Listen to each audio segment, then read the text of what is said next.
Solar energy এখন ভারতের ভবিষ্যৎ, আর সেই ভবিষ্যতের দিকেই পা বাড়াচ্ছে এমভি ফটোভোল্টিক পাওয়ার লিমিটেড। কোম্পানিটা মার্কেটে তাদের আইপিও নিয়ে এসেছে, কিন্তু এই আইপিওতে ইনভেস্ট করা উচিত কিনা সেটা ভিডিওটা পুরো দেখলেই আপনার কাছে ক্লিয়ার হয়ে যাবে। এমভি হলো ব্যাঙ্গালোর বেসড একটি ভারতীয় কোম্পানি, যারা সোলার প্যানেল থেকে শুরু করে সোলার সেল এমনকি সোলার ওয়াটার হিটারও তৈরি করে। এদের মোট মডিউল ম্যানুফ্যাকচারিং ক্যাপাসিটি প্রায় 7.8 গিগাওয়াট, মানে বিশাল স্কেল, আর সেল তৈরির ক্ষমতাও প্রায় 2.9 গিগাওয়াট। এমভি এখন আধুনিক প্রযুক্তির প্যানেল তৈরি করছে, যেমন বাইফেসিয়াল আর টপকন মডিউলস, যেগুলি বেশি আলো ধরে আর বিদ্যুৎ উৎপাদনও প্রায় 30% পর্যন্ত বাড়িয়ে দেয়।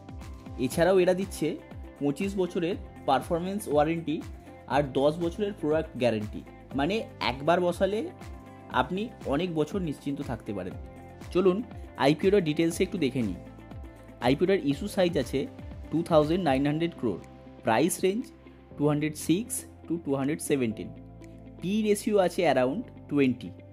আইপিওটাতে 11 নভেম্বর থেকে 13 নভেম্বর পর্যন্ত অ্যাপ্লাই করা যাবে, আর লিস্টিং হবে সম্ভবত 18 নভেম্বর। ভারতের মেক ইন ইন্ডিয়া উদ্যোগে এমভি তাদের নিজেদের জায়গা দারুণভাবে তৈরি করে নিয়েছে। দেশে তৈরি, বিশ্বমানের কোয়ালিটি, এই কম্বিনেশনই এদের সবথেকে বড় শক্তি। আর আপনার জন্য সবথেকে ভালো খবর কি জানেন? আপনি যদি পশ্চিমবঙ্গে থাকেন তাহলে এমভির লোকাল সার্ভিসও পাবেন খুব সহজেই। কি এখনও ভাবছেন তো আইপিওটাতে ইনভেস্ট করবেন কি না? তাহলে চলুন বিষয়টা আপনার জন্য একটু সহজ করে দিই। ভ্যালুয়েশনের দিক দিয়ে দেখতে গেলে আইপিওটা ঠিকঠাকই আছে। লং টার্মের জন্য আপনি আইপিওটাতে ইনভেস্ট করার কথা ভাবতেই পারেন।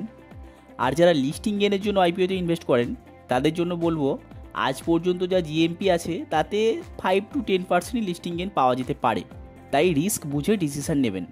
যদি ভিডিওটি ভালো লাগে তাহলে এক্ষুনি সাবস্ক্রাইব করুন, আর কোন আইপিও রিভিউ চান সেটা কমেন্টে জানান। ধন্যবাদ।